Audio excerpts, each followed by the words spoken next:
जानते हैं सर, नुपुर शर्मा का वो एग्जैक्ट बयान क्या है जिस बयान के बाद देश ही नहीं पूरे वैश्विक राजनीतिक जगत में भूचाल आ गया। आखिरकार उन्होंने मोहम्मद पैगंबर साहब के बारे में ऐसी कौन सी बात कह दी कि पूरा देश एकजुट, पूरा अरब देश एकजुट होने लगा और भारत से माफी मांगने की बात कहने लगा। कानपुर में दंगा भड़क गया, भाजपा ने नुपुर शर्मा को अपनी पार्टी से बाहर निकाल दिया। अगर आप पूरा सच जानेंगे तो आप भी हैरत में पड़ जाएंगे। लेकिन वो सब पूरा बताने से पहले नए दर्शकों को अपना परिचय। नमस्कार, मेरा नाम कुमार अभिनव है, आप पब्लिक प्लेटफॉर्म देख रहे हैं। दरअसल नुपुर शर्मा भाजपा की राष्ट्रीय प्रवक्ता हैं और 2015 में अरविंद केजरीवाल के खिलाफ चुनाव भी लड़ चुकी हैं। इसीलिए जब जब डिबेट होता है नुपुर शर्मा भाजपा का पक्ष रखने जरूर जाती हैं। वही हुआ था 26 मई को टाइम्स नाउ के एक न्यूज चैनल पर, जिस पर इस बात पर डिबेट हो रहा था कि वाराणसी में ज्ञानवापी मस्जिद में जो ढांचा निकला है वो फव्वारा है या शिवलिंग। दूसरी तरफ एक मौलाना साहब थे जो बार बार शिवलिंग को फव्वारा फव्वारा कह के नुपुर शर्मा को चिढ़ाने की कोशिश कर रहे थे और वो कामयाब भी हो गए। नुपुर शर्मा चिढ़ गई और इसी बहस के दरमियान नुपुर शर्मा ने कहा कि जिस तरह से तुम शिवलिंग का मजाक उड़ा रहे हो उसी तरह से मैं भी मजाक उड़ाऊं क्या? मैं भी उड़ने वाला घोड़ा, उड़ने वाला तोता, पृथ्वी समतल है। कौन था जी वो? कौन था जिसने 6 साल की लड़की से शादी किया और 9 साल में जाके सेक्स किया? मोहम्मद पैगंबर था ना। और इसी बात पर इतना बवाल हुआ कि अरब देश एकजुट होने लगे, भारत से माफी मांगने की बात कहने लगे और 10 दिनों के बाद भाजपा को अकल आई और उसने बिना कुछ सोचे समझे नुपुर शर्मा को अपनी पार्टी से बाहर निकाल दिया।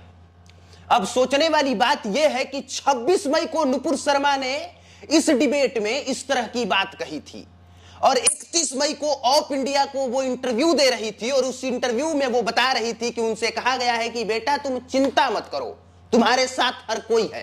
प्रधानमंत्री का कार्यालय है, भाजपा का दफ्तर है, पीएमओ है, तुम्हारे साथ गृह मंत्री हैं, राज्य मंत्री हैं, सब कोई तुम्हारे समर्थन में है, तुम्हें चिंता करने की कोई जरूरत नहीं है।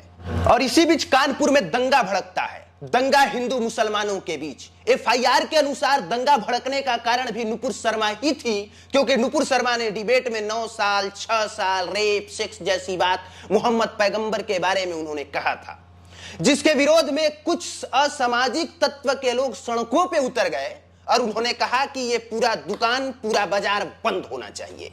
जबरदस्ती बंद कराने लग गए। कुछ लोग थे जो बंद नहीं करना चाहते थे।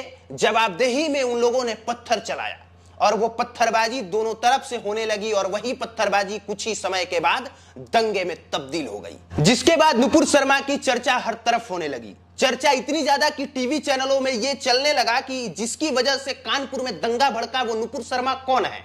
अब सोचने वाली बात यह है कि 26 तारीख से 4 तारीख के बीच बहुत कुछ हुआ, लेकिन नुपुर शर्मा को कुछ भी नहीं हुआ। लेकिन जैसे ही मुट्ठी भर का एक देश कतर भारत के विरोध में आया और उसने कहा कि भारत को इस बात के लिए माफी मांगनी चाहिए क्योंकि नुपुर शर्मा ने जो डिबेट में कहा है उससे मुस्लिमों के खिलाफ गलत संदेश जा रहा है, इससे दंगा भड़क सकता है, स्थितियां बिगड़ सकती हैं। और जैसे ही कतर ने यह कहा, अरब के अन्य देश भी कतर के समर्थन में आए, भारत की निंदा करने लगे। इसके बाद भाजपा इतनी दबाव में आई या यूं कहे कि डर गई कि नुपुर शर्मा को बिना कुछ सोचे समझे एक झटके में जो पीएमओ कार्यालय, प्रधानमंत्री कार्यालय और जो दफ्तर अभी कह रहा था कि बेटा तुम चिंता मत करो हम तुम्हारे साथ हैं, उसने एक झटके में नुपुर शर्मा को बाहर का रास्ता दिखा दिया। भाजपा ने सिर्फ नुपुर शर्मा को ही बाहर नहीं निकाला, नुपुर शर्मा के इस बयान का समर्थन करने वाले नवीन जिंदल को भी एक झटके में अपनी पार्टी से बेदखल कर दिया। मैं पूछना चाहता हूं भाजपा से कि अगर सच में नुपुर शर्मा के द्वारा दिया गया बयान इतना ही बुरा लग रहा है या लग रहा था तो 10 दिनों तक भाजपा हाथ पर हाथ धरे क्यों बैठी थी? क्या इंतजार कर रही थी कि अरब के देश एकजुट हो गए, भारत की निंदा करेंगे और जब पूरी जगहसाई हो जाएगी तब हम नुपुर शर्मा को बाहर करेंगे? और अगर ऐसा नहीं तो फिर भाजपा ने ताल ठोक के अरब देशों से यह सवाल क्यों नहीं किया कि नुपुर शर्मा का जिस बात पर तुम लोग विरोध कर रहे हो, अगर तुम लोगों में इतना ही दम है तो विरोध गूगल का करके दिखाओ ना, क्योंकि नुपुर शर्मा ने जो कुछ भी कहा है वो आज भी जैसे का तैसे गूगल पर लिखा है।